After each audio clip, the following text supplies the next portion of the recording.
Hello అండి. మీలో ఎంతమంది పీతల కూర తిన్నారు? చాలామంది పీతలు క్లీన్ చేయడం కష్టమని, తినడం కష్టమని వాటి జోలికే వెళ్లరు. ఒకసారి తింటేనే కదండీ వాటి టేస్ట్ ఏంటో తెలుస్తుంది. నేను చెప్పిన ప్రాసెస్‌లో చేయండి, చాలా ఈజీగా క్లీన్ చేస్తారు.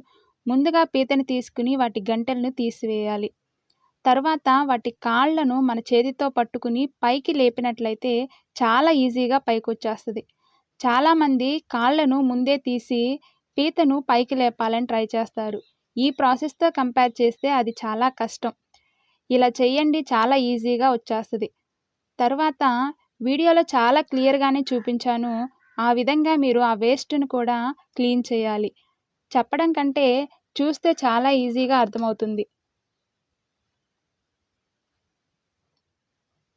తర్వాత ఆ కాళ్ళను కూడా తీసుకొని చివరన ఉన్న కొన భాగాన్ని కట్ చేసి జాయింట్ దగ్గర 2 ముక్కలుగా చేస్తే కూర వండేటప్పుడు ఉప్పు, కారం చాలా ఈజీగా లోపల దాకా వెళ్తుంది. నన్నడిగితే చేపల్ని క్లీన్ చేయడం కంటే పీతల్ని క్లీన్ చేయడం చాలా ఈజీ అని చెప్తాను. ఇంత చిన్న ప్రాసెస్ కోసం అంత మంచి టేస్ట్‌ని మిస్ అవుతున్నారు. ప్రాసెస్ కూడా ఈజీగానే ఉంటుంది. ఆయిల్ వేసుకొని ఉల్లిపాయలు, పచ్చిమిర్చి కొంచెం ఫ్రై అయ్యాక కొంచెం సాల్ట్ ఏస్తే త్వరగా మగ్గుతుంది.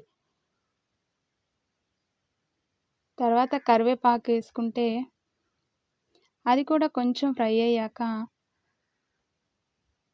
ఒక టమాటా ఎయాలి.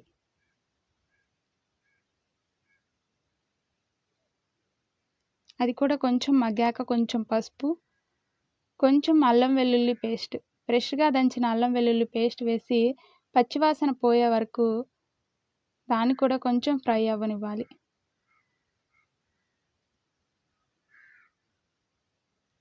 తర్వాత ముందుగానే క్లీన్ చేసి పెట్టుకున్న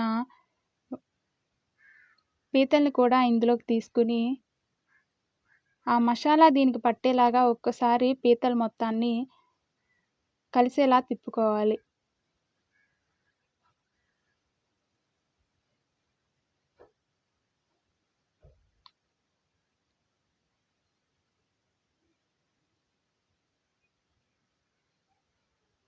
తర్వాత ఇందులోకి చింతపండు పులుసు ముందుగానే నానబెట్టుకోవాలి.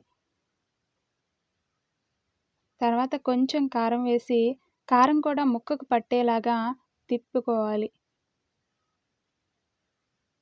తర్వాత ముందుగానే నానబెట్టిన చింతపండుని రసం తీసి ఇందులో కలుపుకోవాలి. తర్వాత గ్రేవీకి తగ్గట్లుగా వాటర్ కలుపుకొని అవి మగ్గే వరకు పెట్టుకుంటే మనకు కావాల్సిన యమ్మీ యమ్మీ పీతల కర్రీ రెడీ అయిపోతుంది. ఇంతేనండి. చాలా ఈజీ కదా! మీరు కూడా